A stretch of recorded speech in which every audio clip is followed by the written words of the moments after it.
savoir et comprendre les plus récentes nouvelles qui nous touchent. Tout savoir en 24 minutes. Bienvenue à Tout savoir en 24 minutes. Bonjour. Mario. Tout chaud, tout frais, sorti du four. Un nouveau sondage léger, ou du moins le petit teaser, on pourrait le dire comme ça, là, un petit échantillon du sondage complet. C'est la moitié du sondage, c'est les intentions de vote. Là, j'ai entendu de la bouche de Jean-Marc Léger que demain, il y aura des choses sur Denis Coderre. Oh, ça risque d'être intéressant, Mario, sachant tout le bruit là, est-ce que c'est circulé. Le flop ou est-ce que c'est la lancée? Oui, parce que là, il y a beau avoir aucun député pour l'instant du Parti libéral du Québec qui lui donne un appui. Non, mais là, il a fait beaucoup de bruit. Tout d'un coup que ça a monté, les intentions de vote. C'est ça, j'allais dire. Mais là, il a fait beaucoup de bruit. Fait que pour moi, avec mon expérience politique, j'ai un vrai test. Parce que des fois, tu te dis, ouais, mais là, on n'a quasiment pas entendu parler. Fait que tu te dis, c'est pas juste. Mettons que quelqu'un, il n'y a pas de résultat. Tu dis, ouais, mais là, les gens. Mais là, lui, il a pris de la place. Il a été partout. Il a fait du bruit. On l'a vu, on l'a entendu. Fait que là, demain, la mesure, pour moi, c'est un jugement de quelque chose. C'est-à-dire que si c'est flat, les intentions de vote, ça veut dire qu'il parle, là, puis les gens l'écoutent pas, puis ça n'intéresse pas personne. Puis s'il y a des chiffres, là, on va dire, oups, Denis, il se passe de quoi? Il se passerait de quoi? Donc, ce sera Mais à en suivre attendant, demain. on a les intentions de vote. Voilà, on a quelque chose à se mettre sous la dent, puis c'est véritablement la consolidation du Parti québécois en tête là, des sondages qui se confirment avec tout ça, là, un point de plus pour tomber à 32% maintenant des intentions de vote si, justement, le scrutin se passait demain matin. La CAQ est toujours à 25% des intentions en deuxième, suivi par Québec solidaire qui ont perdu un point, sont passés de 17 à 16%. Parti libéral du Québec ont gagné 1%. L'effet Denis, à voir demain. Donc, on est à 15%. Des 1%, tu sais que des 1%, là, quand tu fouilles... C'est la marge d'erreur. Ben oui, puis des fois, tu te rends compte que, mettons, le 14, c'était 14,3, puis le 15, c'est 14,7. Fait que dans le fond, ils ont juste monté de 0,4. C'est l'arrondissement mais du chiffre. à l'arrondissement du chiffre, ils ont gagné 1. Fait que les gains de 1, c'est comme, tu dis, ouais, c'est comme rester pareil, ou c'est vraiment dans la marge d'erreur. Là, voilà. Puis Éric Duhem est en queue de peloton, là, à part évidemment le 1% des autres partis. On est à 11% du côté des conservateurs là, du Québec d'Éric Duhem. Mais si on prend les 3 partis que tu viens de nommer, les derniers, disons que depuis l'élection, ils n'ont pas bougé. Là. À la marge. Là, ils sont restés où ils étaient à l'élection. C'est vraiment l'histoire, le transfert de vote. La CAQ qui, depuis l'élection, en a perdu 16, puis le PQ qui en a 17. Ouais. C'est ça l'histoire. Là. La grande majorité de l'électorat, ces deux partis-là, ça demeure encore et toujours les francophones. Dans l'électorat francophone du Québec. Des francophones par milliers, par centaines de milliers des francophones ont transféré de la CAQ au PQ. Oui. C'est ça, en gros, c'est ça le résumé simple de la dernière année politique. Oui, puis l'avance s'est creusée quand même de manière spectaculaire. Là, en ce moment, pour le Parti québécois, là, on était à 6 points d'avance chez les francophones. On est passé à 10 points d'avance maintenant du côté du PQ. Donc, 38% des appuis des francophones contre 28% pour ce qui est de la coalition Avenir Québec. Donc vraiment, là, un gros écart qui est en train de se creuser de ce côté-là.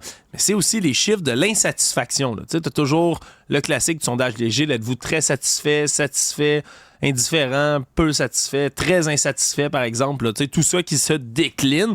Et c'est le taux d'insatisfaction envers le gouvernement Legault en ce moment qui est très élevé. Là. On est à 64% des répondants qui se disent insatisfaits. C'est quand même resté... Mais donc plus de la moitié. C'est parce que c'est la grande catégorie des insatisfaits. Mais tu sais, t'as les insatisfaits et les très insatisfaits qu'on additionne.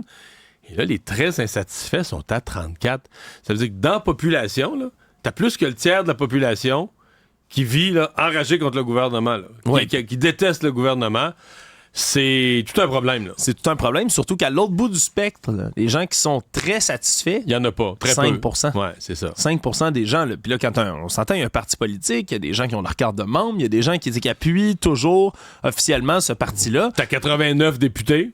Et puis t'as 5% d'appui béton, très satisfait, très heureux de ce que tu fais. C'est vraiment une hécatombe, là, ce qui se passe à la CAQ. Quoique, mettons qu'à la CAQ, on cherche du positif, là, ça a arrêté de descendre un peu. Là, l'insatisfaction, entre décembre et janvier, ça semble presque stabilisé. Les intentions de vote stabilisées. On peut toujours se dire ça descend plus. Mais, je veux dire, l'ensemble du portrait d'opinion publique, il est loin d'être Jojo. Là. Exactement. Et là, par la suite, on a aussi le volet des intentions de vote au fédéral qui sont déclinées dans ce sondage-là. Et les intentions de vote au fédéral, mais seulement au Québec. Oui, seulement au Québec. Les intentions de vote des Québécois dans les élections fédérales. Voilà, c'est eux qui ont été sondés, bien évidemment. Puis c'est encore le Bloc québécois qui demeure en tête, mais il y a une véritable là, lutte à trois qui se dessine du côté du Québec. Là, le Bloc qui est à 29 %, les libéraux à 28 %, les conservateurs à 24 %. Puis là, on commence à s'inquiéter là, du côté du Bloc québécois, si on lit ce sondage-là, mais c'est que c'est la région de Québec là, qui pourrait voir une percée du Parti conservateur, là, comme c'est toujours le cas, là, c'est un peu toujours dans ce coin-là. Mais là, elle était partagée quand même. Depuis quelques élections, là, les conservateurs raflaient pas aucune. Il y en a 10 dans tout le Québec. Là. Et là, ça monte. Ben, pour monter à 24, il faut que ça monte dans certaines régions. Voilà, donc on a quand même tout un coup d'œil là, du côté des intentions de vote. Là, ça confirme un peu des choses qui se savaient déjà. J'imagine que du côté de François Legault, on risque d'être inquiet ou encore une fois un peu découragé de lire ça, Mario? Découragé, non. Inquiet, c'est clair que oui. Mais là, c'est de voir à partir de maintenant. Alors moi, si je suis la CAQ, là, mettons, là, les élections sont loin, j'oublie les intentions de vote. Complètement. Oui, mais je me concentre sur le taux de satisfaction. Faut que j'arrête les gestes qui ont l'air fous, qui montrent les très insatisfaits, qui choquent des gens. Donc, il faut calmer l'insatisfaction et trouver quelques dossiers forts, quelques dossiers économiques pour faire monter, ne serait-ce que 2-3 points, mais le nombre de satisfaits. Juste inverser les courbes. Oui. Puis là, en se disant, ben, si l'insatisfaction se calme, s'il y a un petit peu plus de gens satisfaits, ça va finir par percoler des intentions de vote. Moi, si je suis la CAQ, c'est ce critère-là que je regarde. Mais là, s'il n'y a rien de plus dur à revirer que des courbes de satisfaction et insatisfaction, parce que ça veut dire que les très insatisfaits, eux sont en maudit contre le gouvernement, ils le disent à la journée longue. Ils vont pas passer de très insatisfaits à satisfaits le matin. Non, avec t'as 34 % qui a... puis ils influencent les autres. T'as 34 % de la population qui, à longueur de journée, chiale contre le gouvernement. Fait que là, tu comprends, pour pas qu'eux influencent les autres, il faut que t'endigues ça, là. Savoir et comprendre, tout savoir en 24 minutes. Toujours à Québec, aujourd'hui, on présentait le projet de loi de la ministre du Sport, du Loisir et du Plein Air, Isabelle Charret, qui s'en vient étendre l'obligation de divulguer les antécédents judiciaires pour toutes les personnes qui sont en position d'autorité dans les sports, mais près des jeunes sportifs. Mais maintenant, ça va s'appliquer aussi en dehors du milieu scolaire, en dehors des fédérations sportives. Parce que c'était bien ça le problème qui avait été révélé dans le rapport qui était commandé par le ministère de l'Éducation. On trouvait qu'il y avait des lacunes importantes dans le processus de vérification des antécédents comme ça, ce qui fait en sorte qu'il y avait des gens qui œuvraient près des jeunes, mais qui n'étaient pas affiliés à une fédération, qui n'étaient pas dans le milieu scolaire. Et ça, il y en a beaucoup dans le loisir. Mais eux, il n'y avait aucune vérification qui se faisait. Et donc, on a pu se rendre compte qu'il y avait des débordements assez épouvantables. Merci, là, par exemple, le cas de Réal Chaillé, un professeur de karaté là, de Saint-Lin-des-Laurentides, en ce moment qui est visé par 65 chefs d'accusation pour des crimes sexuels de tout genre. Puis lui, faisait au-dessus de 20 ans qu'il œuvrait auprès des jeunes athlètes. C'est un entraîneur, c'est un arbitre, mais il n'était pas affilié à aucune fédération. Il n'y avait pas de vérification d'antécédents nulle part. Et donc, on a révélé le projet de loi aujourd'hui qui va mettre en place aussi un protecteur de l'intégrité dans le sport et du loisir. Il va venir remplacer, avant, on avait ce qu'on appelle un officier indépendant des plaintes qui, lui, avait pas le pouvoir de déclencher des enquêtes quand il jugeait que c'était pertinent. Maintenant, le nouveau poste du protecteur va avoir ce devoir, mais aussi ce droit-là de le poser. Donc, c'est quand même une amélioration là, qui risque de se poser de ce côté-là. Ouais. Puis ça répond à des volontés aussi qui étaient transpartisanes, Mario, parce qu'il y avait eu une commission là, transpartisane avec toutes sortes de partis qui venaient témoigner autour de ça, puis qui ont réclamé des mesures comme celle-là. Moi, écoute, on veut tout ça. Là. On veut voir arriver ça, les mesures pour protéger nos jeunes, il n'y a aucun doute. J'espère, la ministre l'a dit aujourd'hui, j'espère quand même que, une de mes craintes, là, si j'étais dans, je suis pas, mais si j'étais dans des fédérations sportives, ils disent tous manquer de bénévoles. Oui. Ils cherchent du monde. Puis je comprends, moi, mettons que, je sais pas, là, je suis dans le gouvernement, puis j'offre des jobs de vice-président d'une société d'État à 275 000 par année. Je comprends bien que là, tu peux dire, regarde, là, faut que tu me prouves ci, puis faut que tu me prouves ça, puis faut que tu m'amènes des documents, puis tu sais, parce que là, mais dans le loisir, c'est plein de bénévoles. Tu cherches des bénévoles. Il te manque de monde pour ton année du soccer, ou ta saison du soccer, ou ta saison du hockey. Il te manque de bénévoles. Là, tu cours auprès des bénévoles. Puis là, mettons que des bénévoles vont accompagner des groupes de jeunes pour une fin de semaine, puis être en situation d'autorité, proximité. Là, je vais dire, il faut vérifier. Mais là, si un bénévole au soccer l'été veut dire, moi, là, tu sais, regarde, je connais pas vraiment ça, je peux pas vraiment coacher, mais tu sais, je voudrais traîner bouteilles d'eau, puis l'équipement, puis les ballons, puis aider un peu, puis tout ça, puis il vient aider une fois de temps en temps.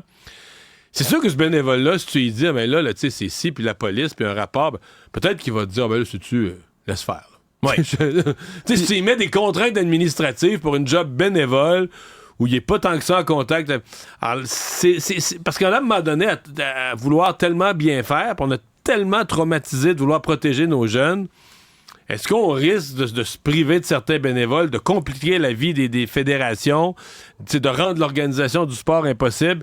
C'est ma seule inquiétude, puis je dis ça sans vouloir minimiser le niveau de protection qu'on souhaite pour nos jeunes. J'ai vu d'ailleurs un commentaire d'un de nos auditeurs qui nous a écrit un peu plus tôt aujourd'hui, qui disait à peu près la même affaire. Là. Essentiellement, OK, protéger les jeunes, mais comment on va faire pour pas emmerder tous les bénévoles là, qui viennent se porter volontaires, ni plus ni moins? Puis il proposait, là, c'est sûr, c'est plus facile à dire qu'à faire, mais une espèce de système, tu sais, comme Canly, qui existe là, sur Internet, on va aller vérifier des antécédents ou des dossiers judiciaires aussi, ou ça. C'est une espèce de banque de bénévoles auprès de tout ça, où les fédérations sportives pourraient regarder rapidement. Je sais pas exactement quelle méthode on pourrait prendre, mais c'est sûr que ça va être un objet là, à surveiller dans ce projet de loi-là. Est-ce qu'on va être capable de rendre ça clair, simple, mais en même temps, d'avoir des antécédents, des vérifications qui sont adéquates? Ça risque d'être un défi, là, véritablement, de ce projet de loi. Actualité.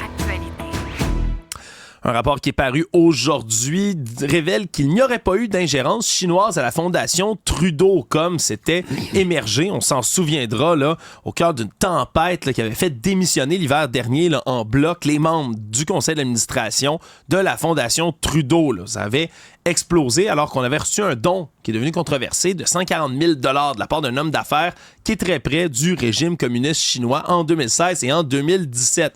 Mais là, ce qu'on révèle aujourd'hui, selon le rapport qui a été rédigé par deux avocats du cabinet Norton Rose Fulbright Canada, c'est qu'on révélerait plutôt des erreurs humaines qui auraient été posées là-dedans, plus qu'une controverse vraiment là, d'ingérence chinoise. On dit par exemple qu'il n'y a pas de preuves qui laissent croire que c'est un stratagème d'ingérence, ça n'enfreignait pas la loi canadienne sur les organisations à but non lucratif non plus.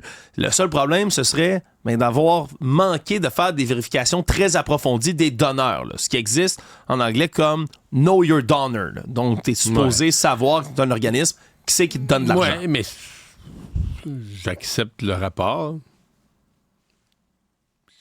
Me pose quand même un petit peu la question, tu sais, la Fondation Trudeau, t'es dans l'éducation, là, des bourses d'études, puis tout ça. Pourquoi tout à coup, une fois que Justin Trudeau devient premier ministre, la Chine s'intéresse à cette fondation-là, tout à coup? Oui, puis donne des montants d'argent. Mais bon, c'est une question. Les membres du conseil d'administration ont démissionné, Marion, en tout cas. Oui, mais là, pas pour de l'ingérence, parce qu'ils n'étaient pas satisfaits de la façon dont les choses étaient conduites. Mais moi, je me pose quand même des petites questions. Bon, comme ça, là. Le Monde. La ville de Victoriaville a pris une décision qui a fait beaucoup jaser lundi soir, soit celle d'annuler un spectacle gratuit d'Éric Lapointe qui devait se tenir cet été dans le VictoFest. Tout ça, bien sûr, avec le reste là, du passif de violence conjugale qui traîne, là, qui est associé autour d'Éric Lapointe. Là. Tout ça a éclaté la semaine dernière, vendredi, quand la maison d'hébergement, le Volte-Face, là, qui vient en aide aux femmes victimes de violence conjugale, a dénoncé dans une lettre ouverte le fait qu'on vienne présenter un spectacle gratuit d'Éric Lapointe. Parce qu'il y a des spectacles dans le VictoFest qui sont payants et il y a des spectacles grand public, on va attirer le plus de monde possible, qui sont, eux, complètement gratuits. Et s'ils sont gratuits, ils sont pas gratuits. Ils sont gratuits parce que on prend l'argent des subventions de la ville, on prend, ils font, comme on dit, ils font un pot, là, le budget du festival, puis avec cet argent-là, ils créent les événements gratuits. Donc, quelqu'un paye, dont, visiblement, des autorités publiques. Oui, et là, la décision a été prise, finalement, du côté du conseil municipal de Victoriaville, là, de demander directement au VictoFest de modifier la programmation et d'enlever Éric Lapointe des spectacles gratuits. Là, en ce moment, ce qui est sur la table, c'est de le déplacer dans le programme qui est payant, donc de garder quand même Éric Lapointe en spectacle, mais de le changer ailleurs. Moi, c'est sûr que c'est la chose... Dès que j'ai vu ça, je me suis dit c'est la chose logique à faire. Parce qu'on peut imaginer que pour un organisme... Il faut vraiment quand même, pour que le spectacle soit gratuit, il faut que ce soit vraiment... que ça fasse un peu l'unanimité, oui. C'est subventionné... Pas de controverse. Ben oui, c'est ça. À partir du moment où dans une ville comme Victoriaville, t'as un groupe qui défend la violence conjugale, qui dit nous autres, on n'est pas à l'aise, on imagine tout de suite le malaise. Donc, tu te retournes en disant, il y a des fans d'Éric Lapointe, il y a des gens qui veulent le voir. Il fera partie du festival, mais chacun paiera ses billets. Là. Que ça me paraît être la solution logique en pareille circonstance. Voilà, surtout que dans les arguments qui étaient présentés par la maison La Volte-Face, on disait qu'en 2020, en décembre 2020, Victoriaville s'était proclamée la municipalité alliée contre la violence conjugale. Là. Donc, en vertu de ces propos-là, ce serait un peu illogique de présenter un spectacle de quelqu'un comme Éric Lapointe qui a été trouvé coupable, je le rappelle, là, en 2020, d'avoir violenté une femme là, 1 an auparavant. Donc, on a décidé de prendre cette décision. Mais qui a quand même qui a plaidé coupable, qui s'est repenti et qui a dit maintenant dénoncer la violence conjugale, etc. Mais je comprends, c'est que l'idée d'un spectacle gratuit, c'est de dire, OK, on prend des fonds publics, on y donne à lui, on le met sur un piédestal, comme quoi son spectacle est offert à tout le monde, est gratuit. Je comprends qu'il puisse y avoir un malaise. Mais de ne pas l'annuler complètement, puis de le déplacer ailleurs. Ben oui, puis là, les gens, ça devient une décision de chacun. Si ça t'intéresse pas, tu payes pas, puis c'est tout. Tout savoir en 24 minutes. Dans les affaires judiciaires, un proxénète qui avait été coincé et qui était demeuré libéré d'office là, pendant son premier procès pour proxénétisme, va devoir se défendre à nouveau parce qu'il a récidivé presque immédiatement. Là. Jeffrey O'Day, qui est un jeune proxénète, est accusé en ce moment de s'être adonné au proxénétisme pendant 6 ans. Et là, il y avait une jeune victime qui, était forcée à se prostituer, mais une jeune femme mineure. Là. En 2018, tout ça a commencé. Il rencontre une adolescente en fugue, décide de l'aider à se prostituer, ni plus ni moins, là, devient son pimp, son proxénète, et là, va la faire enchaîner les clients, mais en sachant pertinemment que c'est une jeune femme de 17 ans, et donc qu'elle est mineure. Et là, c'est toute une histoire parce que c'est la mère de la jeune fille qui était en fugue qui a fait des pieds et des mains pour être capable de la retrouver. Et la jeune femme aurait appelé justement sa mère à partir du téléphone cellulaire de Jeffrey O'Day. Sa mère a fini par faire des démarches, retrouver le numéro de téléphone cellulaire et à partir de là, est tombée sur des annonces de services sexuels qui mettaient en vedette sa propre fille, a appelé la police et c'est finalement une opération d'un enquêteur de Longueuil qui s'est fait passer pour un client qui est allé récupérer sa jeune fille. Et là, dans son procès, le jeune Jeffrey O'Day, lui, s'est défendu, a dit que l'ado était volontaire puis que c'était donc de son ressort de faire ça. Le problème, c'est que le juge Antoine Piché, l'a quand même condamné pour proxénétisme parce que, selon lui, ça tombe pas du tout sous le sens. Là, quand tu as une victime qui est mineure, qu'elle soit volontaire ou non, ça ne veut rien dire. Et là, cette fois-ci, il va aller en prison là, durant le reste de son procès. Il doit revenir... parce que dans l'histoire, il y a ça. Là. Il y a qui a été condamné pour un crime grave. Puis, parce que l'an dernier, il s'est fait juger pour proxénétisme. Il avait été reconnu coupable, mais tout le long des procédures, il était en liberté. Ouais. Et là, on comprend qu'à la seconde où il était plus en liberté, où il a retrouvé sa pleine liberté, ça a donné au proxénétisme à nouveau. Donc là, c'était tout un... Tu sais, moi, ce qui me choque là-dedans, c'est... Je regardais ça de 2 angles. L'angle de la protection des victimes potentielles. OK, il fait une victime, il y a tout un processus d'enquête. Puis finalement, il se passe rien, il fait jamais vraiment de prison, c'est jamais vraiment sévère, puis il recommence, puis là, ça prend... C'est comme si ça prend une autre victime, faut qu'il leur fasse le crime pour que la justice agisse, mais cette fois-là, pour vrai. La deuxième affaire, c'est que si je regarde ça du point de vue du contribuable, c'est bien niaiseux, là. Moi, je veux que le crime arrête dans ma société. Comme contribuable, on vient me chercher mes taxes et mes impôts. Toute la première fois, là, on a payé des policiers. On a fait une enquête. On a fait un procès. On a déposé la preuve. On a payé le greffe de la cour. On a payé le salaire du juge. Un gros maudit tour de roue dans le vide là, pour arriver à un gars qui est pas repentant, qui est pas puni, qui est pas repentant, puis qui recommence tout de suite. Là. Oui, puis dans tout ça... Là, on repart l'histoire que je viens de nommer. Là, on repaye un policier qui est allé l'enquêter, qui l'a arrêté, qui a monté de la preuve. On va faire le procès, on va repayer le juge... Puis dans tout ça, il y a des victimes, en plus. On a fait 2 fois des victimes. Qui doivent passer dans le tordeur de la justice aussi. Absolument. Puis même si on s'entend, ça s'est amélioré, il y a eu des projets de loi déposés pour être capable d'améliorer le système de justice pour les victimes d'actes à caractère sexuel. C'est pas parfait encore, là. Moi, dans mon livre à moi, après la première fois, là, que tu sois plus clément à offrir une sortie de prison. D'abord, il faudrait qu'il fasse de la prison, puis une sortie de prison. Mais là, il faut, moi, qu'on me dise, OK, la commission des libérations conditionnelles, vraiment, elle a une conviction solide, là, que l'individu, là, c'est fini le proxénétisme, puis il retourne pas dans le crime. Y a-tu une job, là? Il y a une job honnête, avec une vraie paye. On est sûr, là, il retourne là, il commence lundi matin, il va être sérieux. Mais tu peux pas retourner du monde sans t'en occuper en étant certain. Qu'est-ce qu'il va faire la semaine prochaine? Ben, il va recommencer le crime. Ah, il va recommencer le proxénétisme. OK. Puis on est d'accord, on est correct avec ça. Ben là, qu'est-ce que tu veux? La justice, les prisons sont pleines. Mais ça donne ça. Bon, c'est assez. Économie. En dehors des tours de vis ou des tours de lousse que donne la Banque du Canada, mais c'est rare qu'on peut voir le gouverneur de la banque là, se promener et faire des déclarations. Mais il était à Montréal aujourd'hui pour une allocution à l'hôtel Bonaventure. Il a pu répondre à toutes sortes de questions que pouvaient lui poser les journalistes et les gens qui étaient sur place. Et ça a été bien évidemment le moment de poser des questions sur le logement, le sujet de l'heure qui préoccupe tout le monde en économie. Parce que, selon un peu tout le monde, en ce moment, le prix trop élevé des logements est un véritable problème au Canada, puis ça contribue particulièrement. C'est devenu le facteur en puissance pour le taux d'inflation au Canada. Mais pour Tiff Macklem, le gouverneur de la banque, on peut pas tout de suite toucher au taux d'intérêt puis les redescendre trop vite parce que l'inflation, oui, c'est ça qui le cause en premier, mais ça pourrait causer toutes sortes d'autres problèmes connexes par la suite. Surtout que selon lui, l'offre de logement, comme ça a été constaté dans toutes sortes de rapports, est pas capable de suivre de toute manière. Donc, on a eu le droit de toutes sortes d'explications. L'offre de logement, ce n'est pas un problème d'abord de la Banque du Canada. Oui, les taux d'intérêt n'ont pas aidé, mais les politiques des gouvernements, les politiques des villes, le problème de logement, les chiffres énormes. L'inflation a été notamment causée, on l'a dit, sur le logement par des chiffres d'immigration, tout à coup, en l'espace d'un an ou deux, qui sont passés totalement hors de contrôle.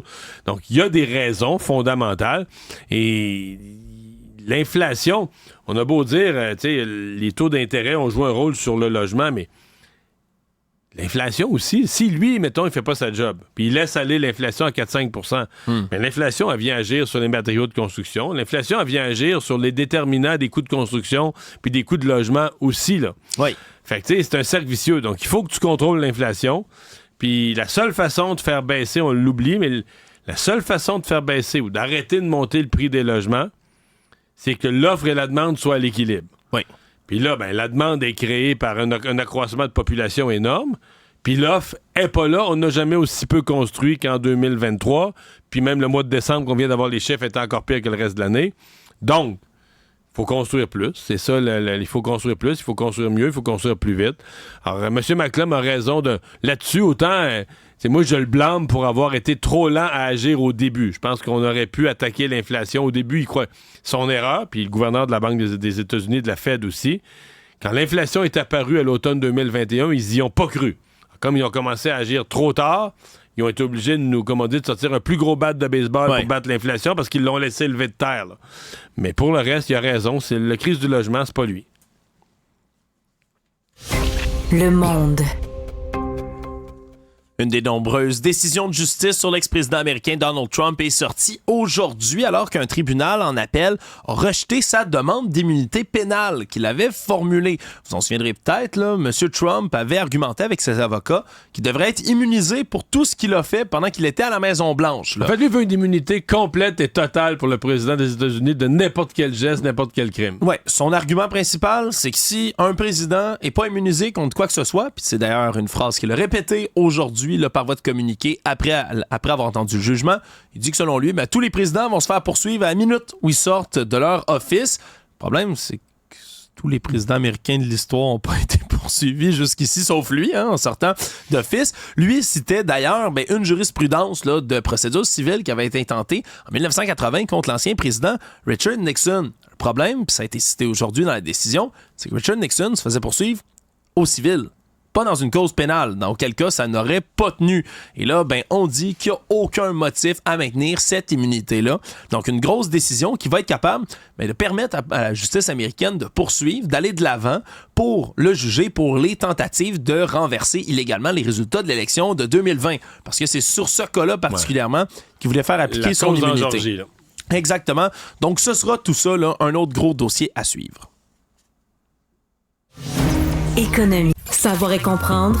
Tout savoir en 24 minutes. En terminant, Mario, on a pu voir aujourd'hui sur X, anciennement Twitter, le présentateur controversé américain Tucker Carlson dire qu'il va bientôt présenter, il n'y a pas de date d'annoncer pour l'instant, une entrevue avec le président russe Vladimir Poutine. Et oui, ça fait déjà un bon moment qu'on sait que Tucker Carlson est très indécis, très controversé sur tout ce qui comporte à l'invasion russe de l'Ukraine. Non, on va aller plus loin. Moi, je sens qu'il veut réhabiliter. Il y a un amour des dictateurs qu'il partage avec Trump. Il y a un effort de réhabiliter Vladimir Poutine. Alors, moi, cette entrevue-là, Je m'attends à ce qu'au sortir de ça... C'est ça, la propagande russe, ni plus ni moins, poussée à l'émission de Exactement. Tucker La Carlson. propagande russe passée ici, passée comme une entrevue et pour réhabiliter que, dans le fond, c'est Poutine qui a raison d'avoir attaqué l'Ukraine et surtout que les Américains ne devraient pas s'en mêler. Ça risque d'être suivi, cette entrevue-là. Ça ressemble à ça. Résumer l'actualité en 24 minutes, c'est mission accomplie.